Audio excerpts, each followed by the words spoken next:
there, welcome back to Creatively Crafted Life. My name is Melanie and today we are tackling another designer in my space. So I store my papers in a bunch of different ways and I'm trying to make it a little bit more cohesive, which is kind of what this last year so far has been all about.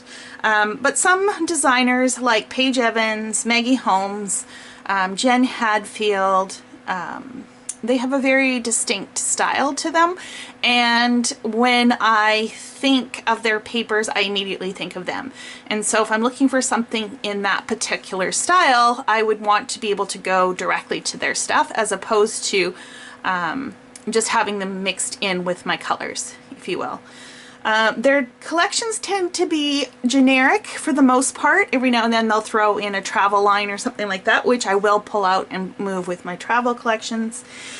And in the last video we went through Paige Evans, and I still have room in this bin, so I am hoping that I can fit Maggie Holmes in here as well and do something similar. So with Paige Evans, I've subdivided it by type, which is how I do my color section.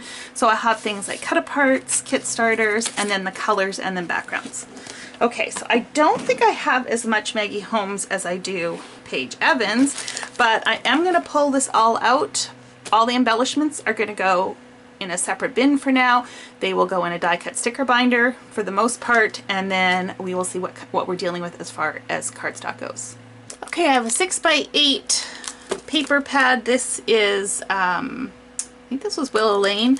This is going to go with my 6x8 papers. I put all the embellishments in one bag. We'll deal with that separate, and we are left with about an inch or so of cardstock. As with last time, I'm going to put you on speed what do you call it? I'm going to put you on time lapse or speed forward or whatever, fast forward, that's the word, so that we can get through this pretty quickly.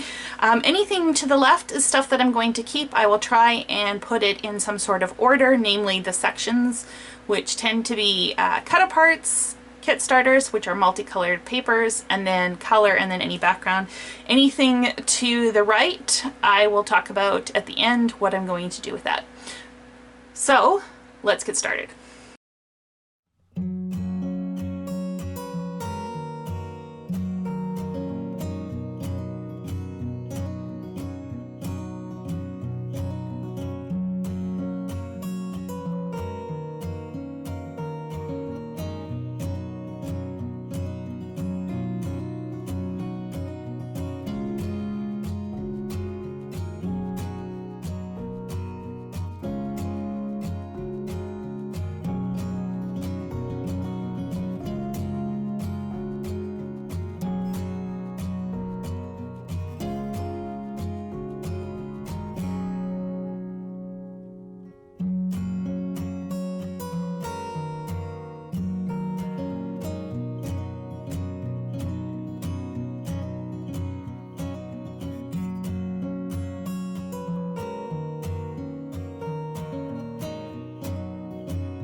So these are all the cardstocks that I am keeping. I've got the cut aparts at the front, followed by multicolored kit starters, and then into the color sections, and then at the back I have backgrounds. So I've got labels all made up, and basically I just am going to add these for each section, and this will then go in that bin, which I think they should fit. I will confirm once I've got these on.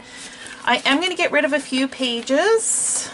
So these are the ones that I am getting rid of. Anything that is a white background I will put in with my white and use as basically cardstock.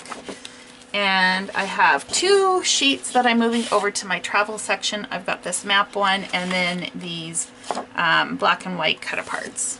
Okay, so everything fits in the bin. I still have a little bit of room, so I guess if they come out with some more collections, I can always add them in here. So this part here is Maggie Holmes, all labeled, and then Paige Evans is behind. And I think that is going to be it for this go round. Like I said, all the embellishments we'll deal with in a separate video. Let me know below, do you store your paper by color, manufacturer, designer? And what are your reasons for doing which? So I do a little bit of everything, mostly by color though. But like I said before, some of them by designers because they have a very specific style. It makes sense to keep them together. But then I still like them having by color, which is why I was switching this up. So yeah, leave a note below. Thanks so much for hanging out with me. And until next time, happy organizing.